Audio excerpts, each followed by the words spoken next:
मौसम भी बदल रहा है, समय भी बदलेगा और देश में राज करने वाले लोग समझ जाएंगे कि अब समय दूर नहीं जब एक कांग्रेस का तिरंगा दिल्ली में भी लहरेगा।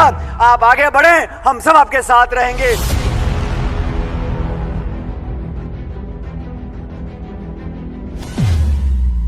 नमस्कार, राजनीतिक खबरों के सबसे दिलचस्प ठिकाने में मैं रुपेश मिश्रा आप सभी का स्वागत करता हूं। राजस्थान का मौजूदा सियासी परिदृश्य देखकर निदा फाजली साहब का वो शेर याद आता है कि हर आदमी में होते हैं 10-20 आदमी, जिसे भी देखना हो कई बार देखना। जी हाँ, राजस्थान में शह और मात का खेल कुछ इस कदर चल पड़ा है कि अपना कौन है पराया कौन है ये पता लगाना ही बेहद मुश्किल है।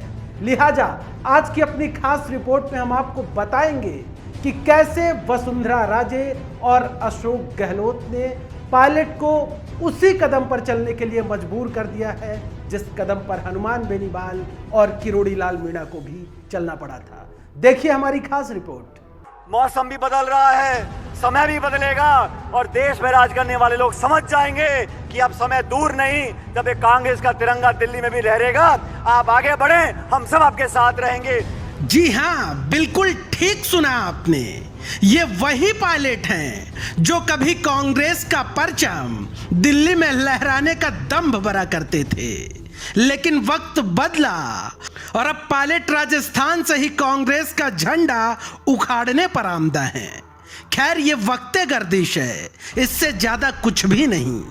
गौरतलब है कि पायलट कांग्रेस और गहलोत से नाराज होकर बगावत के रास्ते पर हैं, लेकिन ऐसा कर पायलट ने सिर्फ गहलोत से ही बगावत मोल नहीं ली है बल्कि वसुंधरा राजे से भी कर ली है। आपको बता दें कि पायलट इस समय सिरदर्द सिर्फ गहलोत के लिए ही नहीं बल्कि वसुंधरा के लिए भी बने हुए हैं। लेकिन खास बात यह है कि गहलोत और वसुंधरा दोनों ही अभी से पायलट को ठिकाने लगाने के लिए हर संभव दांव चलना शुरू कर दिया है। दरअसल सचिन पायलट गहलोत की राह का अक्सर एक रोड़ा माने जाते रहे हैं। नतीजतन गहलोत को कभी राजस्थान में फ्री हैंड होने का मौका ही नहीं मिला, इसलिए गहलोत किसी कीमत पर पायलट का यू टर्न कांग्रेस में नहीं चाहेंगे।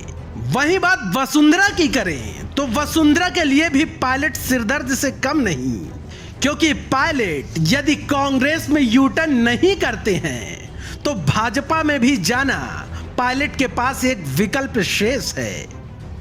ऐसे में राजे के सामने मुश्किलें खड़ी हो सकती हैं, क्योंकि पायलट को मुख्यमंत्री से कम कुछ भी मंजूर नहीं। लिहाजा वसुंधरा पायलट के कुनबे को कमजोर कर देना चाहती हैं ताकि पायलट भाजपा की तरफ निहार भी ना सकें, क्योंकि पायलट भाजपा के लाडले तभी बन सकते हैं जब उनके पास गहलोत सरकार का गेम बिगाड़ने के लिए नंबर गेम होगा। कुल मिलाकर अब पायलट के पास विकल्प बचता है तीसरे मोर्चे का, यानी उसी कदम पर चलने का जिस कदम पर बेनीवाल हैं और कभी किरोड़ी लाल हुआ करते थे। लेकिन आपको बता दें कि पायलट के लिए यह डगर भी बड़ी कठिन है, क्योंकि राज्य का राजनीतिक इतिहास बताता है कि बागियों के सिरहाने प्रदेश की सत्ता कभी नहीं बैठी। बात मीणा नेता किरोड़ी लाल की करें तो किरोड़ी लाल ने भी वसुंधरा से आज ही जाकर भाजपा से किनारा किया था और राजपा दल बनाया था। विधानसभा का चुनाव भी लड़ा और गहलोत सरकार के दूसरे कार्यकाल में सरकार का हिस्सा भी बने। इसके बाद 2013 में हुए विधानसभा चुनाव में भी राजपा ने अधिकांश सीटों पर चुनाव लड़ा, लेकिन महज 4 सीटों पर ही संतोष करना पड़ा। उसके बाद किरोड़ी लाल मीणा दोबारा भाजपा में जाकर राज्यसभा मेंबर बन गए। लिहाजा अब किरोड़ी खुद मानते हैं कि प्रदेश में तीसरे मोर्चे की संकल्पना निराधार है। और अगर मैं बाहर होता तो तीसरे मोर्चे में भी मैं उनके साथ लगता, लेकिन अगर वो थर्ड मोर्चा बनाते हैं तो वो ज़्यादा समझते हैं।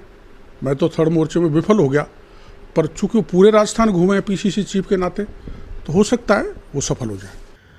वहीं भाजपा से नाता तोड़कर राष्ट्रीय लोकतांत्रिक पार्टी बनाने वाले हनुमान बेनीवाल ने साल 2018 में हुए विधानसभा चुनाव में अधिकांश सीटों पर प्रत्याशी उतारे थे, लेकिन महज 3 सीटों के साथ आंशिक सफलता ही हाथ लग पाई।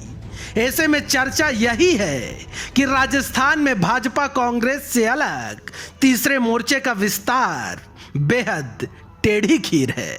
Bureau report, the fact India. तो दोस्तों देखिए आपने हमारी खास रिपोर्ट कि किस तरीके से एक बार फिर से राजस्थान की राजनीति में तीसरे मोर्चे की बात की जाने लगी है। लेकिन आपको बता दें कि इस बगावती रास्ते पर चले तीसरा मोर्चा बनाकर चलने वाले दिग्गज नेताओं का कहना है कि राजस्थान में तीसरे मोर्चे की संकल्पना करना बिल्कुल निराधार है। दोस्तों कल फिर हाजिर होंगे सियासत की एक नई दिलचस्प खबर के साथ। तब तक के लिए नमस्कार।